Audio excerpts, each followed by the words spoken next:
느헤미야 1장 1절로 5절까지 말씀을 보겠습니다.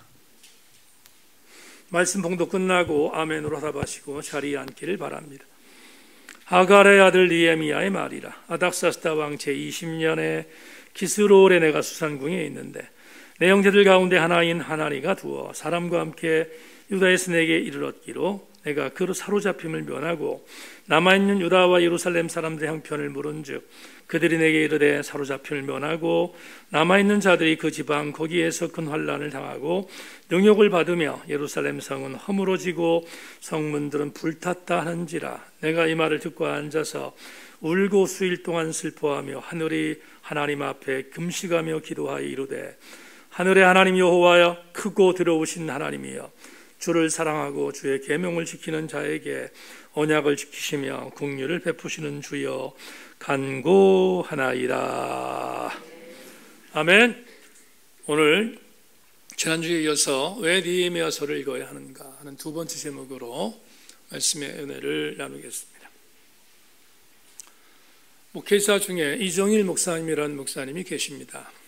이분은 영문학을 전공해서 영문학 박사학위를 취득하고 있는데 한국 교회에 특별한 그렇게 드문 영문학 박사의 학위를 갖고 있어서 문학적인 소양을 갖고 복음을 명쾌하게 증거하는 그런 귀한 동역자 중에 한 명입니다. 개인적으로 저에게는 페이스북 친구이다 보니까 그분이 올린 여러 가지 글들을 보면서도 은혜를 받고 있습니다.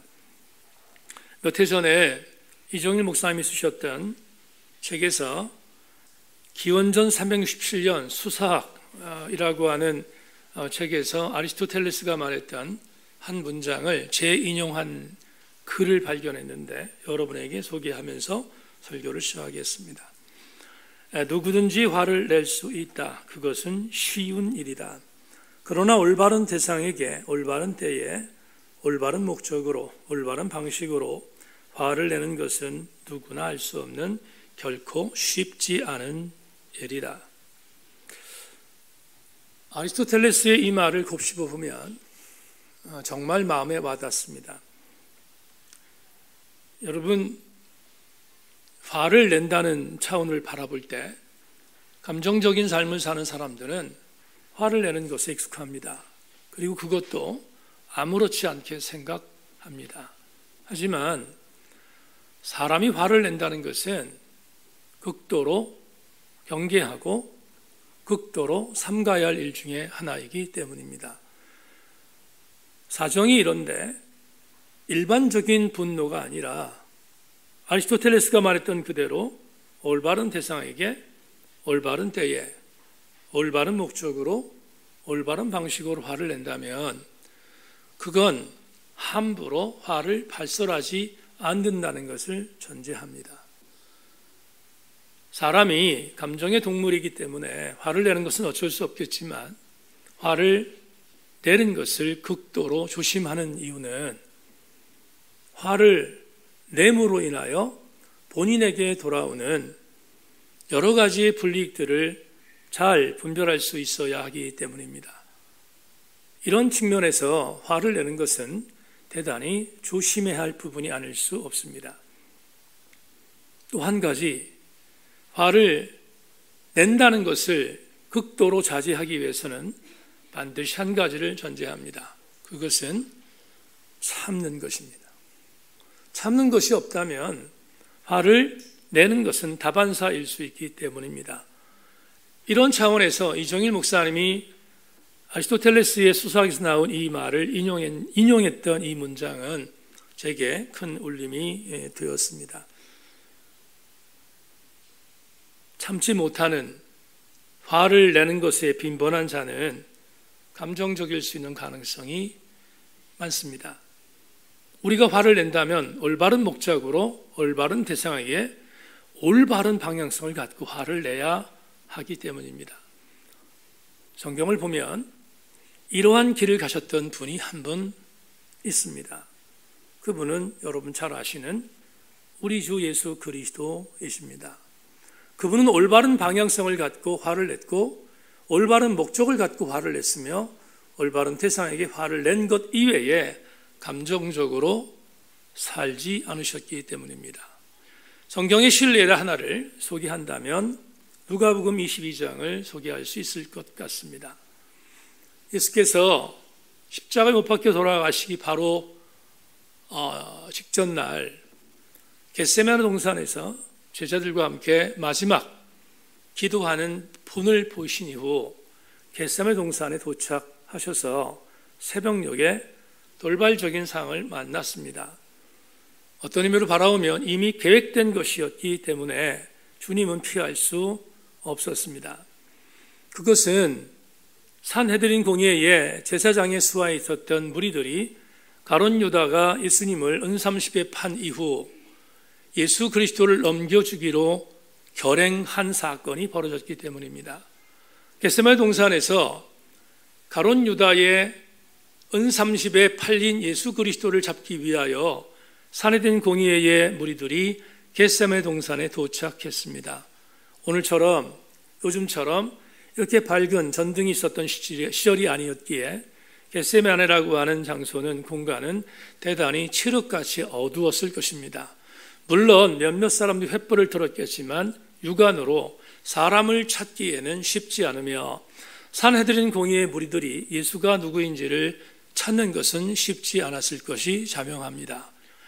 이미 짜지연 각본대로 가룟 유다가 내가 입맞추는 자가 예수라고 이야기해 주었을 것이고 결국 겟세마네 동산에서 가룟 유다는 배신의 입맞춤을 주님께 하게 됩니다.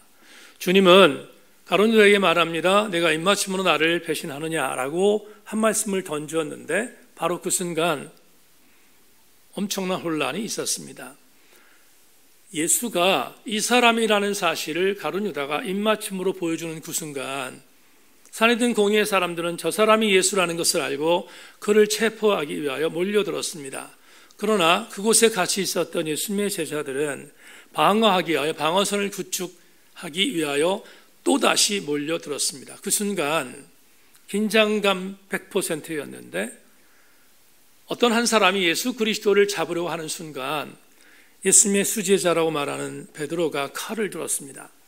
그리고 칼을 들고 그 사람의 귀를 내리쳤습니다. 그러자 그 사람의 귀가 떨어져 나갔음을 복음서가 증거합니다. 바로 그 순간 예수께서 떨어져 나간 그 사람의 귀를 들고 그 사람의 귀에 붙여주시며 치유하시는 기적이 누가복음 22장에 기록되어 있습니다. 그 엄청난 폭력적인 일들을 목도하셨던 예수님은 분노하지 않고 제자들에게 베드로를 비롯한 제자들에게 누가복음 22장 51절에서 이렇게 증언하셨습니다. 예수께서 일러 이르시되 이것까지 참으라 하시고 그 귀를 만져 낫게 하시더라. 개역개정판 우리가 보고 있는 성경에 이것까지 참으라라고 했던 참는다는 이 단어 에아테라는 헬라어는 오역되었습니다. 아니 의역되었습니다. 우리 성경에는 참으라고 되어 있지만 헬라어 성경에는 참으라는 단어는 등장하지 않습니다. 에아테라는 이 단어는 내버려 두라는 뜻입니다. 그래서 흠정 킹제임스 버전 영어 성경에 이 부분을 이렇게 기록했습니다. 이것까지도 허락하라 라고 되어 있습니다. 정확한 번역입니다. 다시 한 번만, 지금 억울하게 누명을 쓰고 산헤드린 무리들에게 체포당하는 그 기가 막힌 상황을 목도했던 예수님은 그 폭력에 대한 부분에 그 불의함에 대한 것까지도 허락하라고 말씀한 것입니다. 아리스토텔레스 얘기로 돌아가겠습니다. 예수님은 정말로 극도의 분노를 표하며 화를 낼 순간에도 참으셨다는 것을 우리에게 누가복음 22장이 알려주고 있습니다.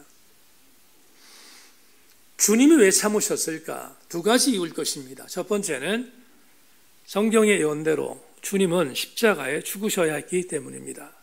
그러나 또 한 가지 간과해서 안 될 것은 예수님은 참으심에 하나님이셨다는 사실입니다.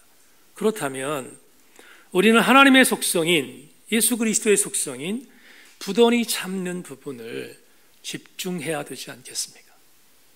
오늘 왜 설교의 서두에 참는다라는 개념의 메시지를 전했는가? 오늘 본문을 여러분과 함께 나누기 위해서입니다. 오늘 본문의 제목은 지난주에 이어서 왜 느헤미야서를 읽어야 하는가 두 번째로 정했습니다. 두 번째 여행을 떠나보십시다. 우린 지난주 첫 번째 강의를 통해서 세스바살, 예수와 수룹바벨이라고 하는 세 명의 정치 지도자들이 바사의 포로로 끌려가 있었던 이후 50년이 된, 정확하게는 49년인데 50년쯤 되던 해 바사의 왕 고레스가 칙령을 발표해서 다분히 정치적인 의도였긴 했지만 이 세 사람을 통하여서 지금 바사의 성읍에 살고 있었던 포로로 끌려갔던 유대인들 1세대, 2세대가 예루살렘으로 돌아가도 좋다는 칙령을 발표했습니다. 이유는 지난주에 말씀드린 것처럼 예루살렘에 돌아가서 바사의 식민지국가였던 이스라엘이 성전을 세우고 너희들이 믿는 하나님 앞에 나 바사의 왕 고레스를 위하여 기도하라는 명령을 내린 것입니다. 다분히 정치적인 의도가 있었습니다.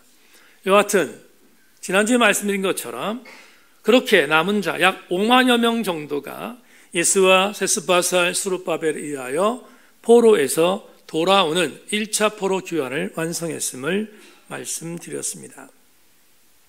그런데 1차 포로 귀환으로 하나님은 일하셨는데 일하심은 여기서 끝나지 않습니다. 곧이어 2차 포로 귀환이 이루어졌음을 성경이 우리에게 말하고 있습니다.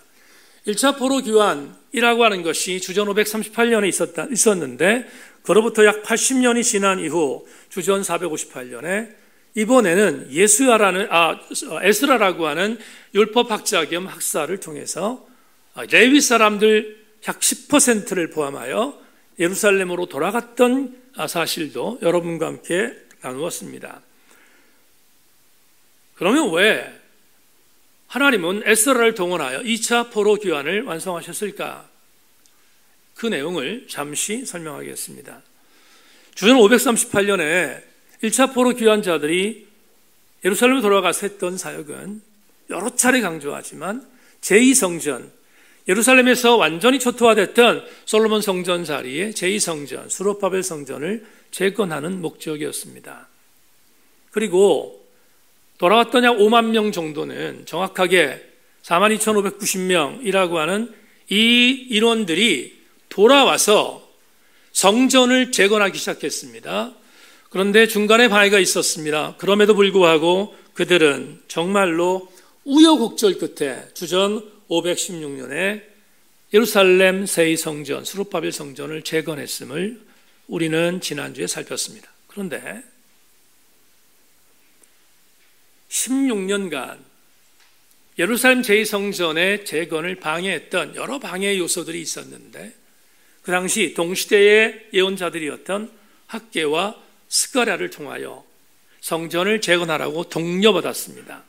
최선을 다해 성전을 재건하라고 독려받자 다시 힘을 얻고 16년 만에 다시 공사를 시작하여 성전을 완성한 것입니다. 그때 학개와 스가랴가 이렇게 말했습니다. 성전을 재건하면 너희들이 복을 받을 거야. 성전을 재건하면 너희들이 하나님의 분복을 받을 거야 라는 독려 메시지를 받았는데 그걸 믿었습니다. 뿐만 아니라 학개와 스가랴 예언서 그리고 느헤미야서를 우리 에스라서를 바라보면 성경적으로 그 단어를 쓰진 않았지만 다분히 의도적으로 학개와 스가랴 예언 속에는 어떤 메시지가 담겼는가 하면 제2성전 수룹바벨 성전이 재건되면 이스라엘이 회복될 거야.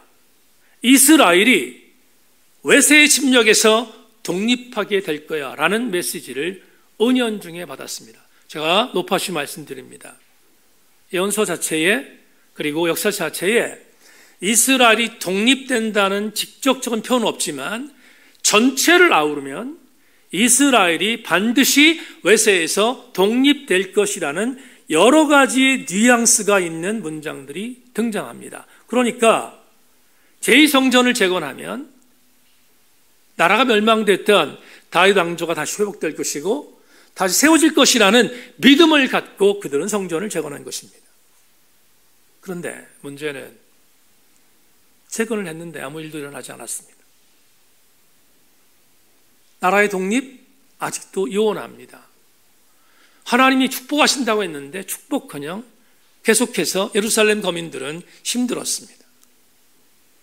학개와 스가랴가 거짓 예언자처럼 여겨질 정도로 영적으로 배신감이 느껴졌습니다.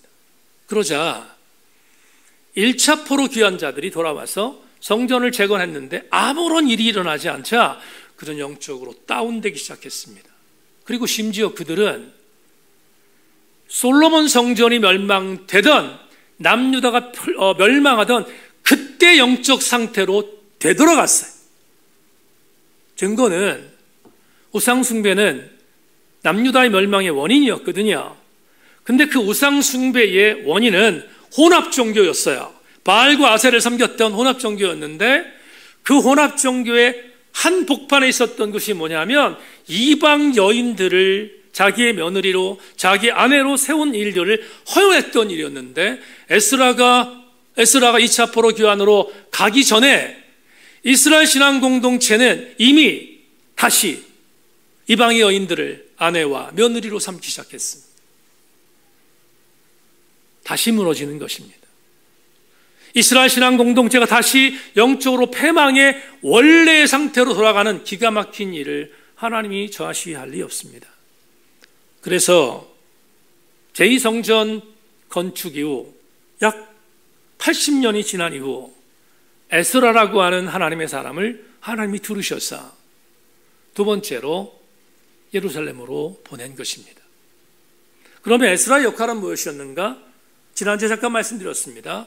에스라는 가서 무너진 이스라엘의 영적 갱신운동을 할 막중한 책임이 있었습니다. 그래서 훗날 살피겠지만 에스라는 1차 때와는 달리 레위 지파의 제사장들 그룹을 정말로 학수고대하는 마음으로 추적해서 몇 명의 레위 지파 사람들, 약 10%라고 얘기하는데 10%의 레위 지파 사람들을 데리고 2차 포로에 들어갔습니다. 왜냐하면 다시 이스라엘을 세우려면 제사가 회복되어야 되기 때문에 제사를 회복시키려고 하면 제사장이 없으면 되지 않으니까 그들을 데리고 가기 위해서 최선을 다한 것입니다. 우여곡절 끝에 2차 포로 귀환에 성공했습니다. 그리고 가서 무너진 이스라엘 영적 갱신운동에 나름대로 승리하는 일들을 에스라서에 보고하고 있습니다. 이게 2차 포로 귀환입니다. 그런데 이렇게 어느 정도의 영적 갱신운동이 승리했지만 에스라 혼자만의 힘으로는 감당할 수 없는 일이 있었습니다. 그것은 외세의 공격이었습니다. 왜냐하면 예루살렘 성읍은 솔로몬 성전이 초토화되고 바벨론에 의해서 무너졌던 솔로몬 성전은 준 587년에 성벽들이 완전히 불타서 소화되어 무방비 상태로 노출되어 있었기 때문입니다. 예루살렘 성읍의 한복판에 성전만 동그라니 남아 있습니다. 외세의 공격에 대하여 전혀 방어할 수 있는 힘이 없었습니다. 그러자 수많은 사람들이 고통당했습니다. 여러분, 토민족들이 공격하고요, 도적대들이 들끓고요, 그런 상황이 돼서 예루살렘 성읍에 있는 사람들은 불안해서 살 수 없는 상황이었습니다. 이 상황을 느헤미야가 알게 된 것입니다. 그래서 느헤미야는 하나님께서 마지막 세 번째로 느헤미야라는 일꾼을 들어서 세 번째로 예루살렘 성읍으로 가게 하셨고, 느헤미야와 같이 갔던 아름다운 통역자들은 성벽을 세우는 성벽 재건의 막중한 미션을 감당했음을 앞으로 느헤미야서에서 발견하게 됩니다. 여기서 느헤미야가 가기 전 이스라엘 상황에 대한 부분을 설명한 현창학 교수의 주석을 하나 소개하겠습니다. 나라가 망하고 종교가 끝난 것은 큰 단절이요 죽음이었다. 특히 사람들 사이에는 하나님의 사랑도 이제 끝이라는 좌절감이 팽배했을 것이다. 그러나 하나님의 사랑은 계속되었다. 죄로 인해 나와 예배를 한꺼번에 잃어버리고 이국이 흩어져 선민공동체의 정체성을 잃어버릴 위험 속에서 살던 민족을 하나님은 한결같은 관심으로 돌보셨다. 그리고 적절한 때에 살려내어 새 백성으로 회복시키신다. 에스라와 느헤미야서는 하나님의 사랑은 인간이 뛰어넘기 불가능해 보이는 깊은 수렁마저 뛰어넘어 여전히 지속되고 있음을 알게 해주는 책이다. 이제 우리는 오늘 설교 제목의 질문에 대한 답을 던질 수 있습니다. 오늘 여러분에게 질문했습니다. 왜 느헤미야서를 읽어야 하는가? 이렇게 레마로 답을 정하겠습니다. 우리가 느헤미야서를 읽어야 하는 이유, 당신의 백성들을 향한 끈질긴 사랑을 느헤미야 역사서가 말해주기 때문입니다. 당신의 백성들을 향한 끈질긴 사랑이 느헤미야서에 녹아져 있습니다. 그래서 우리는 느헤미야서를 읽어야 합니다. 느헤미야는 바사에 살고 있었던 3세대 피식민지 계층으로 나름 성공한 사람이었습니다. 왜냐하면 느헤미야는 아닥사스다 왕의 술 맡은 경호실장이었기 때문입니다. 여러분, 당시에 독살이 많아서 왕이 먹는 술을 관리하는 사람은 왕의 최측근이 아니면 절대로 감당할 수 없었습니다. 이걸 전제한다면 비식민지의 3세대 백성이었던 느헤미야는 아닥사스다라는 바사 왕에게 절대적인 신뢰를 갖고 있었던 사람이었습니다. 그러니까 경호실장이 된 것입니다. 제법 성공한 느헤미야. 그런데 느헤미야는 바사에서 본인이 성공한 성공을 개인적인 이기주의의 방편으로 삼지 않았습니다. 그는 분명히 정말 성실한 바사의 경호실장인 것은 분명했지만 항상 그의 마음에는 그의 선조들, 그의 조상들의 땅 예루살렘을 생각했습니다. 그리고 오늘 본문 시작되는 1장 1절로 3절에서 이런 담론이 기록되어 있습니다. 하갈의 아들 느헤미야 말이라. 아닥사스다 왕 제20년 기스르월에 내가 수산궁에 있는데 내 형제들 가운데 하나인 하나니가 두어 사람과 함께 유다에서 내게 이르렀기로 내가 그 사로잡힘을 면하고 남아있는 유다와 예루살렘 사람들의 형편을 물은즉 그들이 내게 이르되 사로잡힘을 면하고 남아있는 자들이 그 지방 거기에서 큰 환난을 당하고 능욕을 받으며 예루살렘 성은 허물어지고 정문들은 불탔다 하는지라. 느헤미야 시작이 이렇게 시작됐습니다. 지금 바사의 경호실장으로 잘 살고 있었던 느헤미야가 아닥사스다 왕 제20년 기스르월, 여러분 아닥사스다 20년 기스르월이라고 하는 것을 우리의 연표로 표현한다면 주전 446년 11월부터 12월 사이를 의미합니다. 그렇다면 주전 446년이라는 것은 제2성전이 건축된 지 약 140년이 지난 때입니다. 굉장히 많은 시간이 흘렀습니다.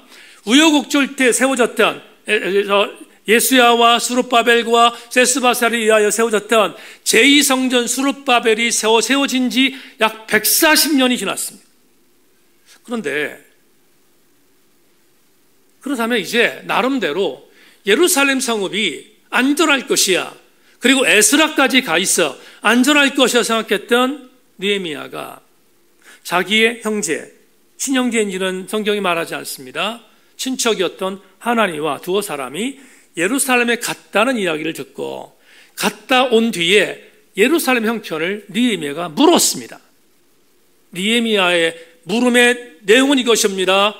내 조국 예루살렘이 어떤지 한번 보고해달라. 그런데 대단히 유감스럽게 하나니는 비극적인 보고를 합니다. 뭐라고 보고합니까? 이렇게 보고합니다. 큰 환난 중에 있었고 성문들은 불에 탔고 성은 허물어졌다고 보고합니다.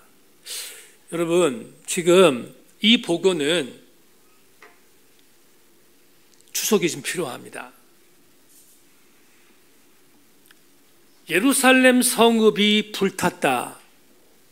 그리고 예루살렘 성에 있었던 백성들이 큰 환난을 당한다 라고 보고한 내용이 도대체 뭐냐는 것입니다. 도대체 뭘까? 설교 준비하다가 이게 잘 해석이 안 됐습니다. 왜냐하면 여러 주석들, 설교 준비하면서 여러 주석들을 보는데 주석을 보니까 제가 설득이 안 되는 내용들로 기록되어 있습니다. 예를 들자면 지금 하나니가 주전 446년에 느헤미야에게 와서 보고했다는 이 보고가 시대적인 연표를 바라보면 제2성전 재건된 지도 오래됐습니다. 에스라가 가서 영적 갱신을 나름대로 승리하게 만든 것도 됐습니다. 그러면 나름대로 안정적이어야 되는데 어떻게 성이 불이 타고 거기에 살고 있었던 백성들이 어려움을 당하는가? 도대체 이게 뭐냐는 거예요. 해석이 안 돼요. 주석을 봤더니 많은 구약학자들이 이렇게 말했습니다.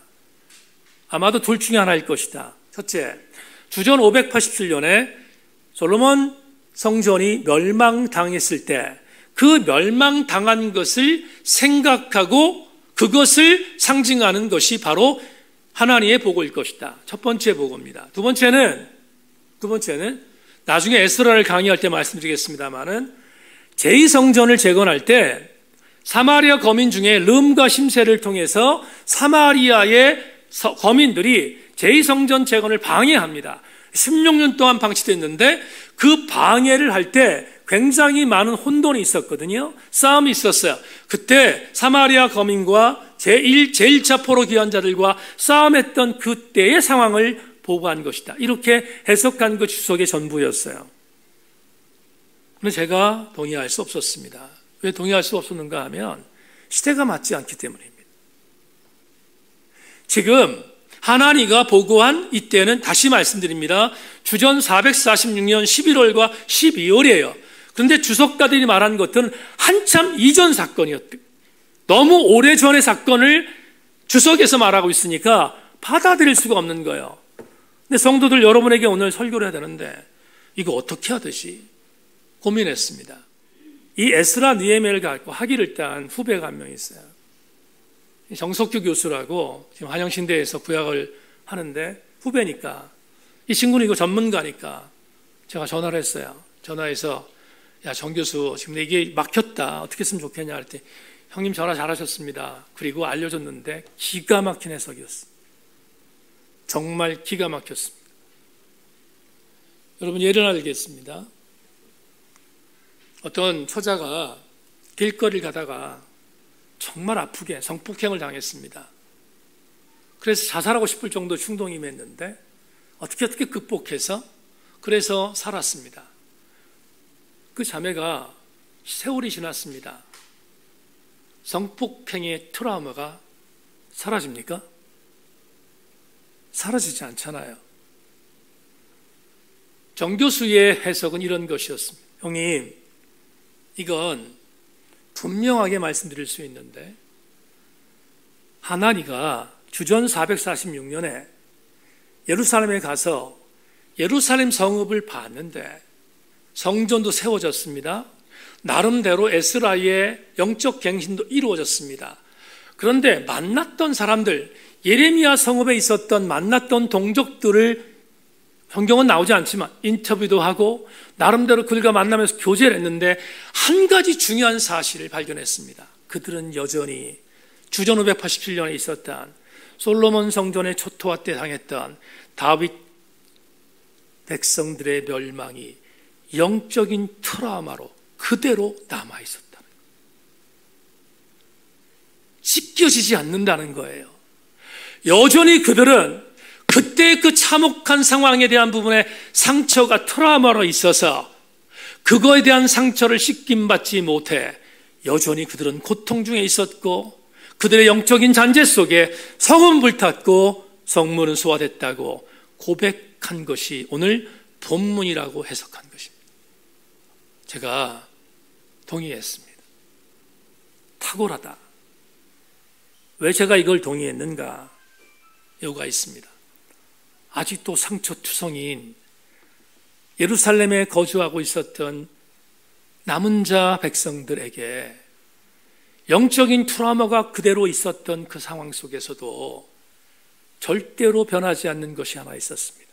그들은 그 아픔 속에 있었지만, 그 아픔 속에서 허덕이고 있었지만, 그 아픔 속에서, 상처 속에서 허덕이고 있었지만, 왜 주께서 1차, 2차, 3차의 1차와 2차의 포로 교환을 마쳤음에도 불구하고 느헤미야를 통하여 3차까지 일하시기로 계획했는가?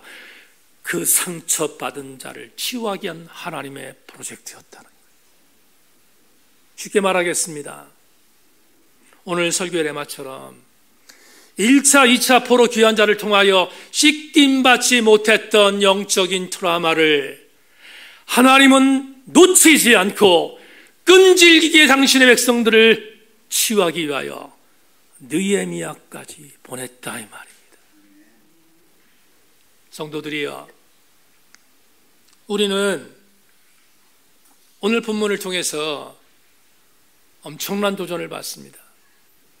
하나님의 이 보고를 받았던 느헤미야는 바사의 총독으로 있으며 자기 스스로 휘황찬란한 권력의 욕심에 빠져서 편안한 삶을 살 수 있음에도 불구하고 그는 하나님의 보고를 받고 나서 통곡하기 시작했습니다.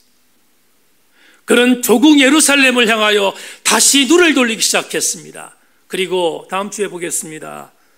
그 유명한 기도, 하나님의 보고를 받고 하나님이 나를 예루살렘에 보낼 수 있도록 해달라는 눈물의 기도를 시작함으로 느헤미야가 열리고 있습니다. 느헤미야서 1장 5절에서 느헤미야는 하나님의 보고를 받고 견딜 수 없어서 5절에서 이렇게 기도하고 있습니다. 이르되 하늘의 하나님 여호와 크고 두려우신 하나님이여, 주를 사랑하고 주의 계명을 지키는 자에게 언약을 지키시며 긍휼을 베푸시는 주여 간구하나이다 고백한 뒤에 6절부터 11절에 열조의 죄를 회개하고 내가 예루살렘에 돌아가 무너진 성벽을 재건하겠다고 결심하는 기도의 내용이 본문 속에 있습니다. 이제 말씀을 정리하겠습니다. 하나님은 당신의 백성들을 포기하지 않으십니다. 하나님은 끈질긴 사랑으로 당신의 백성들이 승리하도록 1, 2, 3차의 포로 교환을 이루셨고 오늘 감동으로 전합니다. 21세기 오늘 한국교회를 위하여, 우리의 주변을 위하여 여러분을 또다시 사랑하여 사용하시는 줄로 믿습니다. 이 은혜를 잊지 마십시다. 이 영적인 감동을 절대로 잊지 마십시다. 세스바사를 사용하셨고 수룹바벨을 사용하셨고 예수아를 사용하셨고 에스라를 사용하셨고 느헤미야를 사용하셨다면 오늘 우리 세인교회 성도들도 사용하는 것은 당연하지 않겠습니까? 이 은혜가 오늘 두 번째 느헤미야 강해를 받는 하나님의 은혜입니다. 지난주에 있었던 일 하나 말씀을 드리고 설교를 맺겠습니다. 지난주 월요일 날 서울에 올라가서 김기성 목사님과 만남을 가졌습니다.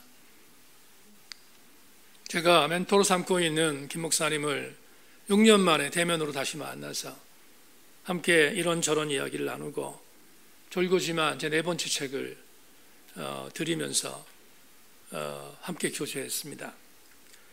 6년 전에 우리 교회 오셔서 집회를 할 때 생생했습니다. 그래도 나름대로 나이는 있으셨지만 그래도 나름대로 굉장히 신바람나게 사역했던 것을 생생히 기억합니다. 6년 만에 서울에서 직접 대면으로 만난 뒤 뵌 김기성 목사님의 얼굴은 초췌하기 그지없었습니다. 육체적으로도 많이 연약해 있었고 그리고 뭔지 모르게 상당히 많이 위축되어 있는 그런 느낌을 받게 되었습니다. 그러다가 그 이유가 무엇인지를 알게 되었습니다. 잘잘법이라고 하는 유튜브 방송이 있습니다. CBS에서 계획하여 하는 방송입니다. 거기에 몇몇 이름 있는 한국교회의 설교자들이 정말 정확하게 하나님의 바른 신앙과 바른 신학을 온전히 가르치면서 팬데믹 3년 동안 흐트러지기 쉬운 한국교회 성도들을 부추기고 다시 한번 부추기고 그리고 다시 한번 올곧게 만들기 위해서 노력했던 장면들이 지난 3년 동안 있었습니다. 그 중에 한 분의 강사가 김기성 목사입니다. 그런데 거기에 방송을 하셨던 목사님들 대부분은 개혁적인 마인드가 있는 분들입니다. 제가 진보라는 단어를 쓰지 않습니다. 개혁적인 마인드가 있는 분들입니다. 그러니 개혁적인 마인드가 있는 분들이 사역을 하다 보니 극우 쪽에 있는 사람들은 대단히 불편했을 것입니다. 그리고 그 불편함을 댓글로 공격하기 시작했습니다. 김기성 목사의 예외가 아닙니다. 수많은 사람들이 공격을 받았습니다. 송태근 목사, 김기성 목사, 이재철 목사, 엄청난 보수주의자인 목사님들인데도 불구하고 극우 쪽에 있는 사람들이 수없이 공격했습니다. 제가 김 목사님의 공격의 댓글들을 보면 이건 인간이 할 짓이 안 된다 할 정도로 무자비한 인신공격들이 이어졌습니다. 그러니 인간인지라 얼마나 아팠겠습니까? 힘들었겠습니까? 그래서 육체적으로 만신창이가 된 김 목사님을 만날 수 있었습니다. 은퇴를 고려하고 있습니다. 제가 말렸어요. 목사님, 한국교회를 위해서라도 조금 더 사역하셔야 되지 않겠습니까? 버틸 여력이 없다고 김 목사님 말씀하셨어요. 아팠습니다. 마음이 아팠는데 그런데 이제 만남을 마치고 폐할 때쯤 돼서 제가 아파하는 걸 보더니 김 목사님이 이렇게 한 말씀 했습니다. 이 목사님, 소모적인 투덜거림을 그치고 지금 해야 할 일을 묵묵히 감당하다 보면 하나님이 우리를 인도하고 계심을 느낄 수 있습니다. 마음이 짠했습니다. 그렇구나. 이분이 이렇게 버텼구나. 할 수 있는 말이 수없이 많음에도 불구하고 억울한 공격을 수없이 당했음에도 불구하고 투덜거림 없이 묵묵히 달려감으로 하나님이 일하심을 느꼈구나. 사랑하는 교우들이여, 어찌 김기성 목사 한 사람뿐이겠습니까? 하나님은 부단히 참고 묵묵히 달려가는 여러분들을 똑같이 사용하십니다. 그리고 바라기는 우리 세인교회가 그 한복판에 있기를 진짜로 소망합니다. 다시 1, 2, 3차 포로교환을 통하여 하나님의 끈질긴 사랑을 보여주셨던 주님은 2023년 2월 5일 우리 세인교회 성도들을 붙드셔서 여러분들도 동일하게 사용하시는 하나님 것을 믿고 우리 함께 그분의 응원을 받고 한 주간도 살아갈 수 있기를 소망하고 선물 드리겠습니다. 로마서 8장 31절, 그런 적이 이래 대하여 우리가 무슨 말하리요? 만일 하나님이 우리를 위하시면 누가 우리를 대적하리요? 자기 아들을 아끼지 아니하시고 우리 모든 사람을 위하여 내주신 이가 어찌 그 아들과 함께 모든 것을 우리에게 주시 아니하시겠느냐?